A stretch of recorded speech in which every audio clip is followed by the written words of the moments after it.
Hello everyone. तो IBPS PO ना होने का जो मेरा दुख था वो उससे मैं बाहर आ चुका हूँ और मैंने मॉक देना स्टार्ट कर दिया है एसबीआई क्लर्क के लिए। और मैं फुल्ली इसके लिए प्रिपेयर कर रहा हूँ। और आप लोग भी जिसका नहीं हुआ है आईबीपीएस पीओ प्री में, तो वो लोग दुख मत मनाओ और जितनी जल्दी हो सके रिकवर हो जाओ और एसबीआई क्लर्क में हमारा ज़रूर होगा। बस खुद पे विश्वास होना चाहिए।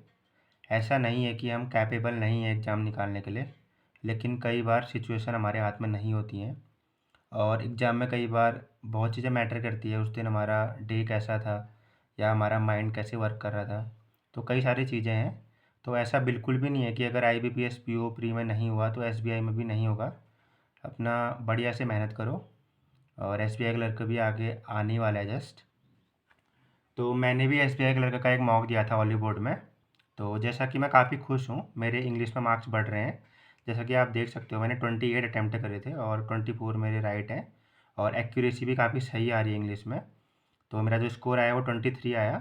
तो 88 परसेंटाइल मेरा है। इंग्लिश में मेरे 4 ही रॉन्ग हुए, तो मैं काफ़ी खुश हूँ क्योंकि इंग्लिश में ज़्यादातर अगर 3-4 गलत हो तो चलेगा, लेकिन 5-6 या 6-7 गलत हो जाए तो फिर दिक्कत होती है। तो 23 मेरा स्कोर है। तो मेरे हिसाब से तो काफ़ी अच्छा स्कोर है ये मेरे लिए।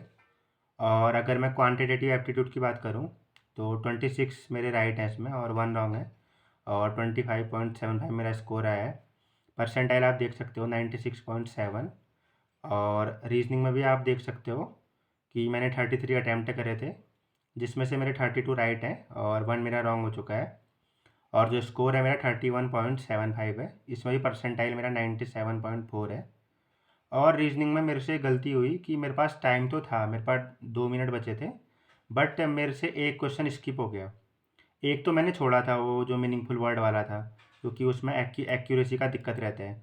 लेकिन उसके अलावा भी एक और क्वेश्चन था और पता नहीं मेरे से कैसे स्किप हुआ हो। मुझे लगा कि एक ही क्वेश्चन छोड़ा है मैंने, बट वो पता नहीं क्या वो भी सही हो जाता क्योंकि मेरे पास टाइम तो था ही, 2.5 मिनट थे। वो वर्ड पेयर वाला था आई थिंक, बट वो छूट गया, मेरे से स्किप हो गया। तो उसके बावजूद भी रीजनिंग में 97.4 परसेंटाइल मेरा आया। तो मॉक में तो मेरा काफ़ी अच्छा स्कोर आया है 98.9। बट पता नहीं रियल एग्ज़ाम में क्या हुआ, I B P S P O pre मेरा क्यों नहीं हुआ। लेकिन मॉक के मार्क्स से हम एग्ज़ाम को कंपेयर नहीं कर सकते हैं। क्योंकि मॉक में क्या होता है कि हम जब भी मॉक देते हैं घर में, तो हमें कोई वो नहीं होता है कि हमें ये अच्छा करना ही है, अच्छा करना ही है। बट रियल एग्ज़ाम में प्रेशर होता है, लाइक इसके लिए हमने बहुत मेहनत करी है और ये पेपर हम ये प्री भी नहीं हुआ तो क्या होगा, तो वहाँ पे प्रेशर होता है। तो एग्ज़ाम में अपने आप में प्रेशर मत हावी होने देना। और एक्यूरेसी एक्यूरेसी बहुत ही ज़रूरी है, ये मैंने फील किया एग्ज़ाम में। बिना एक्यूरेसी के आप एग्ज़ाम निकाल तो सकते हो, लेकिन थोड़ा मुश्किल है। अगर एक्यूरेसी कम है तो एक्यूरेसी पे वर्क करो। जैसे अगर इंग्लिश में अगर 3-4 गलत भी हो जाएँ तो वो ओके है, क्योंकि इंग्लिश में नॉर्मली रहता ही है। जिसकी इंग्लिश अच्छी भी है उसके भी कभी-कभी 2-3 गलत हो ही जाते हैं इंग्लिश में। तो इंग्लिश में कोशिश करो कि 85 या 90 एक्यूरेसी रहे, वो चलेगा। और इंग्लिश में अटेम्प्ट बढ़ाने की कोशिश करो। और रीजनिंग में तो 35 टारगेट करना ही पड़ेगा क्लर्क के लिए। और क्वांटिटेटिव एप्टीट्यूड में भी अर्थमेटिक पे ध्यान दो अच्छे से। तो अगर ऐसे ऑलरेडी हमारी तैयारी बढ़िया लेवल पे है, बस हमें इंग्लिश और अर्थमेटिक पे ध्यान देना है। और एसबीआई क्लर्क हमारा ज़रूर निकलेगा इस बार। और एक ये भी है कि जैसे बहुत लोग आईबीपीएस पीओ मेंस की तैयारी में लगे हुए हैं, तो जिस वजह से एसबीआई क्लर्क के मॉक जो मेंस की तैयारी कर रहे हैं वो लोग कम देंगे। तो मे भी थोड़ा सा कट ऑफ 1-2 नंबर कम चले जाए, ऐसा मुझे लगता है। क्योंकि अब कुछ लोग मेरे से ये कहेंगे कि वो लोग तो मेंस की तैयारी कर रहे हैं तो प्री तो उनका कवर हो ही रहा है। मैं आपकी बात से बिल्कुल एग्री करता हूँ, लेकिन कहीं ना कहीं प्री और मेंस दोनों अलग चीज़ है। प्री मतलब कि प्रैक्टिस, तो प्रैक्टिस तो नहीं कर रहे ना, वो स्पीड टाइमर लगा के तो नहीं कर रहे ना प्री के क्वेश्चन की प्रैक्टिस। तो वो चीज़ मैटर करता है। तो ये था मेरा स्कोर, मैंने शेयर किया। और आप लोग बिल्कुल भी टेंशन मत लो और एसबीआई क्लर्क के लिए दिन रात एक कर दो। हम ज़रूर निकलेंगे उस पेपर में। और आप लोगों ने अगर ये मॉक दिया है तो आप लोग भी अपना स्कोर शेयर कर सकते हो। तो मैं बता देता हूँ ये कौन सा मॉक था। ये जो मैंने एस बी आई क्लर्क का 2022 प्रीलिम 4 वाला दिया था मैंने। तो ये 2022 सीरीज का है। अगर आप लोगों ने भी ये मॉक दिया है तो आप लोग मुझे अपना स्कोर सेंड कर सकते हो, या फिर मेरे इसमें इतने मार्क्स आए इतने मार्क्स आए। तो ठीक था ये। और मुझे तो ठीक लगा लेवल इसका, मतलब लेवल ठीक नहीं ईजी था, रीजनिंग तो काफ़ी ईजी लगी मुझे। और इंग्लिश भी ठीक ठाक थी इसमें।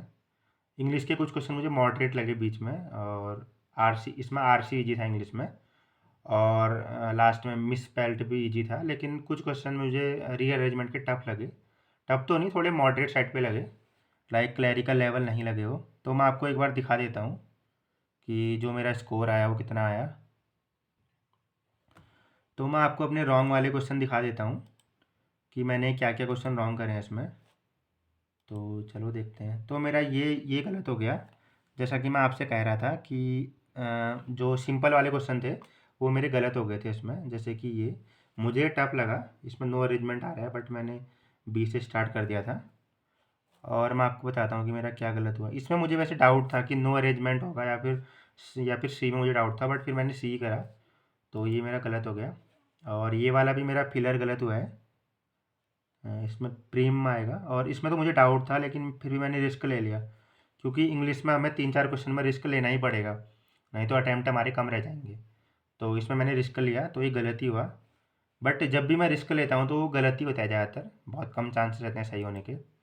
और ये वाला भी मेरा गलत हुआ है, ये physician will dot dot the blood, तो ड्रॉ द ब्लड लग नहीं रहा था कि ड्रॉ द ब्लड होगा, बट यही आंसर है इसका।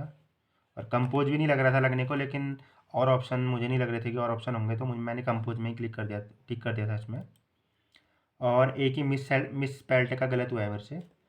क्वेरलिंग में मुझे लगा कि ये LING होता है, बट 2 L होते हैं, ये सही है।